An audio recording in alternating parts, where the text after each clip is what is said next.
Yeah, that's a situation that we've been dealing now for a few weeks, and yeah, trying to have the right freshness, the right cohesion within the team. The team has been competing really well in all different competitions, and tomorrow we know that we have a really tough match here. They are unbeaten here at home all season. Is a team that they are very used to playing together. They have a very clear philosophy. They create a massive atmosphere as well. So we know there's going to be a really tough match.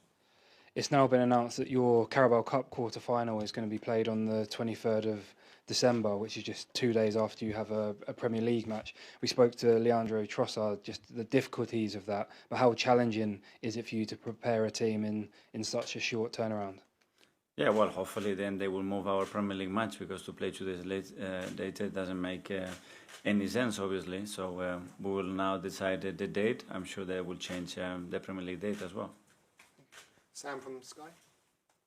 Hi, Mikel. Just on Victor, are you concerned about it, or is it a short-term issue for him? No, I am concerned because he hasn't had many muscular issues, and he had to leave the pitch, and he was feeling something, and that's obviously never a good sign, especially for a player that it's very, very explosive. So we are digging in a little bit more to understand where we are in terms of the injury, and we'll announce the moment we know more. Yeah, on better news, if you keep a clean sheet tomorrow, you equal a club record for the most consecutive clean sheets in a row. How would you describe the mentality and the you like the word aura a lot, the aura about how your team defends in particular moments?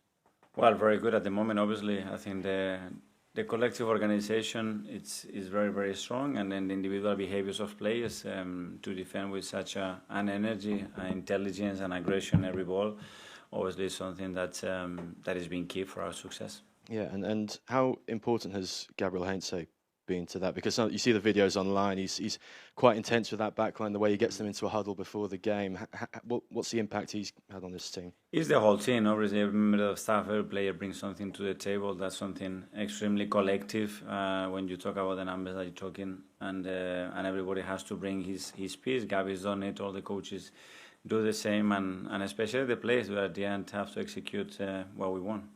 Ed from The Guardian. Hi, Mikel. Just to clarify on the Carabao Cup then, so have you made a request to the Premier League to have your game moved then officially?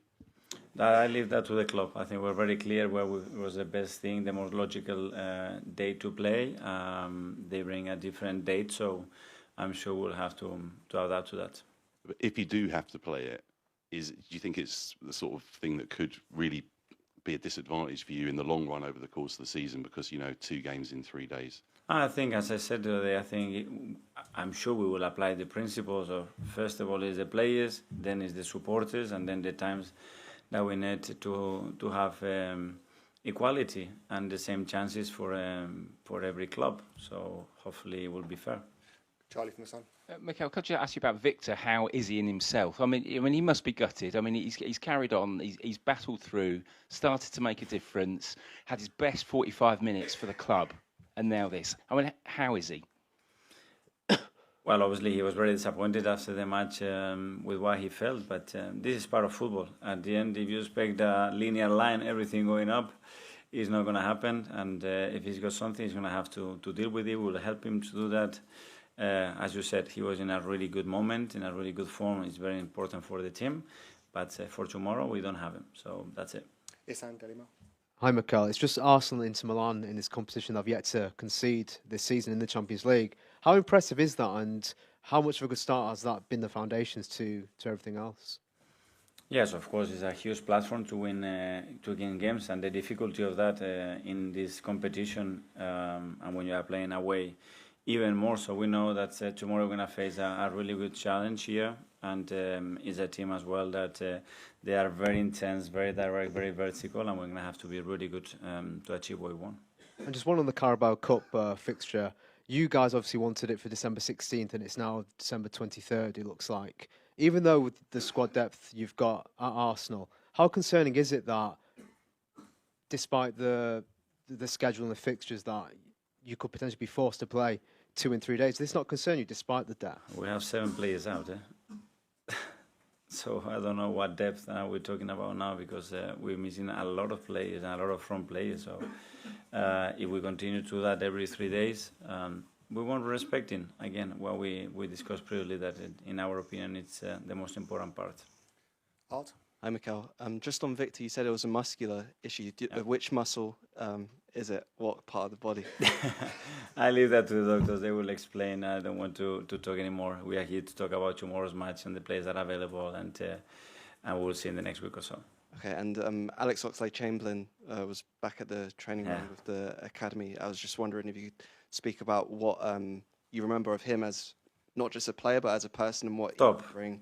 Top character, one of the best characters I met in football. If we can to help him, we can give him the space for him to get up to speed and have the capacity to find a club. It's a joy. The boys will learn from it. I had the privilege to play with him, and if he's around, it will be a really good role model to have around the team. Tom? Hi, Mikel. No Zubimendi tomorrow because obviously he's suspended. Declan Rice is one yellow card away from a suspension. He's obviously a player so vital to how you play, and your next Champions League game will be Bayern Munich at home. How much is that figuring into the gamble of selecting Declan for the game? Yeah, but it comes as well with a situation of Subi. We know that Subi was on 2 yellows as well, so that's the competition. At some point, you might miss players in crucial games. Obviously, we're going to try to avoid that as much as possible, but it's part of the competition. And can I just quickly ask about Christian Norgard as well? As obviously had restricted time because of his injury at the start of the season, and how consistent Zubimendi has been. He might get an opportunity tomorrow. What's he been like? He's an experienced player, a really valuable part of your squad. So what's his experience been so early in his career at Arsenal? Exceptional. I knew very clear the role that he was going to have, what he could add to the team. Is exactly doing that. I think he was in a really good moment before he got injured. Then it took him a while, again, as is normal, to get up to speed. And now he's having some more minutes, and he's available for tomorrow. Okay, we'll do the last two. Firstly, Sam from the Telegraph, and then from Chechia there. So. Hi, Mikel. You touched on it there that the injuries are kind of concentrated in the forward area. And then last year it felt like it was the same. It was always defenders at once and then forwards at once. I know you can't predict individual injuries and they're all different circumstances, but is there any sort of pattern here as to why you think or the doctors think it happens in one area of the squad so frequently? Well, we looked at everything. Obviously, we have 4 knees with Gabi Jesus, Kai Havertz, Madueke and Martin Odegaard, which is very, very unusual, all of them with long term. And then we have some muscular injuries with other players, which it can happen, and every club is having. I think it's very unusual to have that many players in the front line with issues. We have to face it. We've been facing it in a brilliant way, and we'll continue like this. Okay, finally, gentleman here, yeah. Hello, Mikel. Good evening. My name is Jiří. I'm a local journalist.